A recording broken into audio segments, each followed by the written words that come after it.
Assalamu alaikum and good morning to all of you. So I hope you have gone through the previous lecture which was based on the specific heat for the mixture of gases.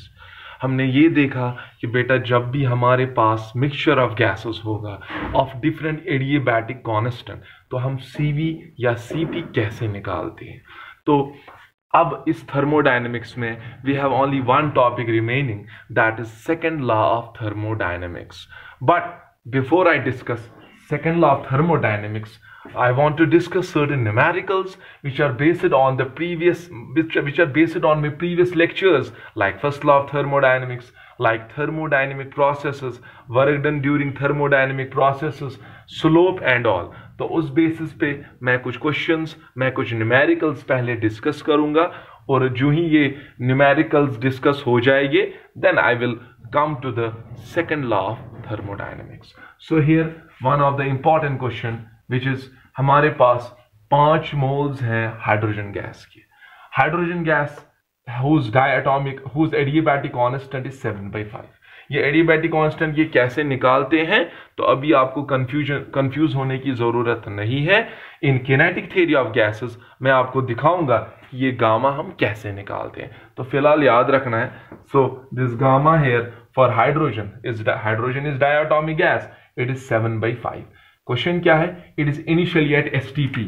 So what does that mean? Initially the pressure of the gas, the pressure of this ideal gas is 1 atmosphere. Okay, and you know एक atmosphere कितने Newton पर metre square या कितने Pascal's होता है?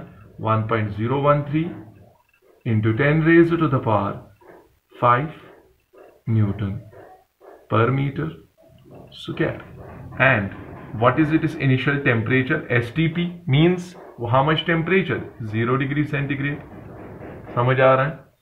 अच्छा बेटा, now इस गैस को question, as per the question, this gas is compressed adiabatically.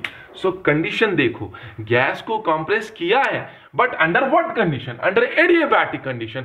And you might remember while discussing adiabatic process I told you while compressing a gas under adiabatic condition there is an increase in internal energy. क्यों? क्योंकि जब adiabatic compression होगा अंदर जो heat develop होगी वो surroundings के साथ एक्सचेंज नहीं हो सकती है, तो वो हीट कहां जाएगी? That heat will be taken by the gas molecules, that heat will be taken by the gas molecules, and as a result the internal energy of these gas molecules will increase. ऐसा ही यहां पे भी होगा। Question है कि अब final temperature, ठीक है, तो प्रेशर ऑब्वियसली वो भी चेंज होगा, बिकॉज एडियाबैटिक में कोई भी थर्मोडायनेमिक वेरिएबल कांस्टेंट नहीं रहता है।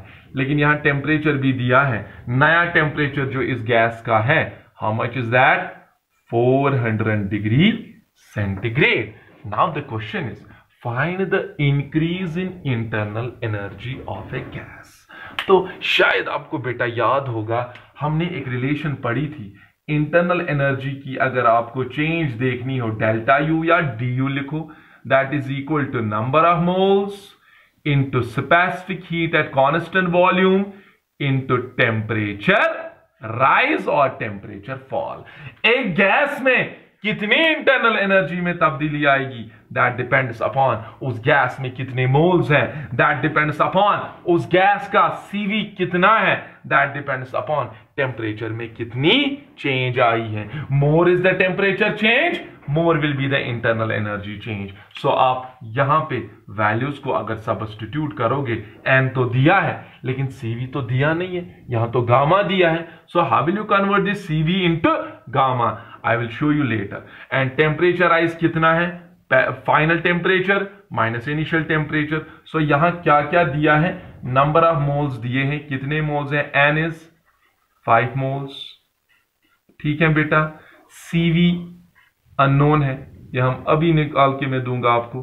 टेम्परेचर राइज डेल्टा T कितना है? 400 degree centigrade minus 0 degree centigrade. अगर आप केल्विन में भी इसको भी लोगे, इसको भी लोगे, तब भी चेंज उतनी ही आएगी। The change will be 400 degree centigrade और the change will be 400 degree kelvin, या 400 को अगर प्लस करोगे 273 तो इसको भी 273 प्लस करना है, स्टिल वो कैंसल ही हो गया आपस में। सो चेंज उतनी ही रहेगी, चाहे डिग्री में ले जाओ चाहे केल्विन में ले जाओ।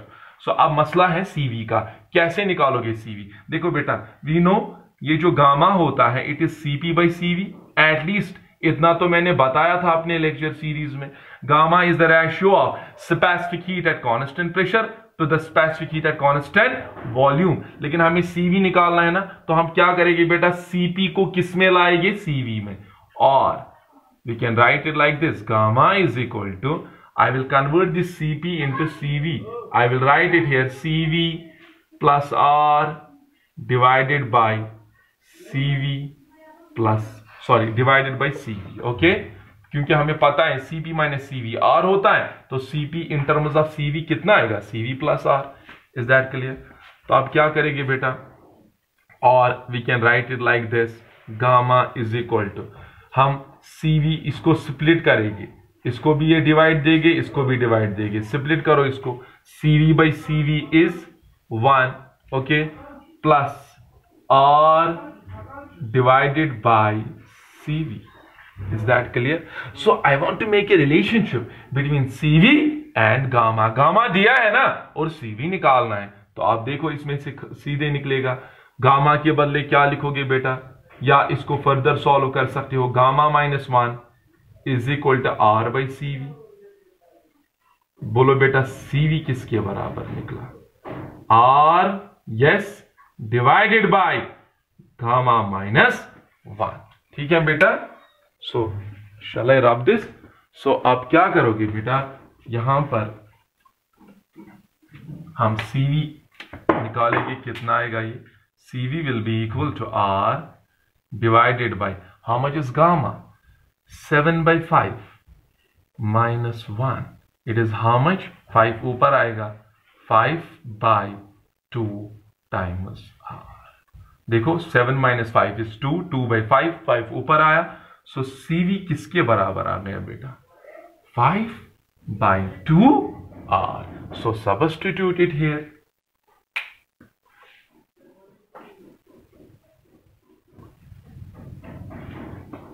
so what should I write?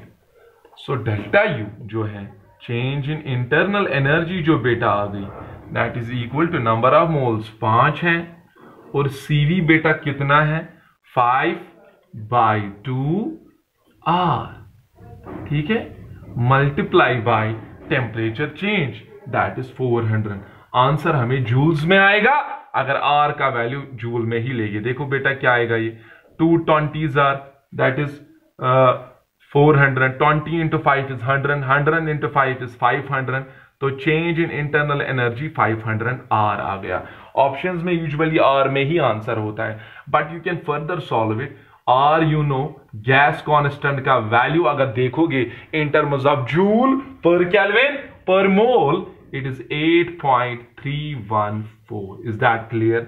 सो यहां आंसर आएगा ओवरऑल जूल्स में, that will be almost 420 joules. तो वो आप यहां पे निकाल सकते हो, because if you take it almost 8 into 500 is yes 4000 joules, but it is approximate value। आप exact value निकाल सकते हो, ऑलमोस्ट वो 4250 या 4025 joules आएगा। So this is how you can determine the change in internal energy। Is that clear to you? हाँ, now let us move to the next numerical।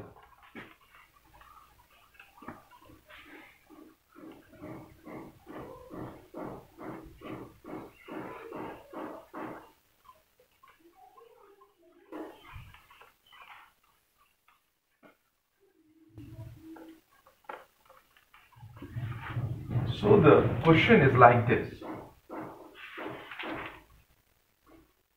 एक हमें पीवी डायग्राम बेटा दी है, अच्छे से बेटा समझो।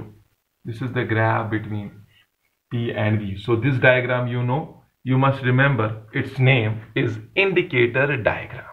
हमें बेटा इंडिकेटर डायग्राम यहां पे दी है ऐसे,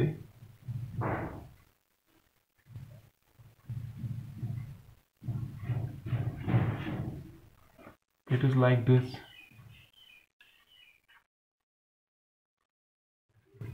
From A to B, the system is going from A to B, then from B to C, then from C to D, then from D to A. This is a cyclic process. And here it is the graph between P and T. Okay, sorry, P and T. Here the temperature is 300 Kelvin, and here the temperature is 500 Kelvin. ठीक है बेटा? Then at this point the pressure is 1 into 10 raised to the power 5 pascals, and here the pressure is 2 into 10 raised to the power 5 pascals. Okay, so now the question is, 2 moles of helium gas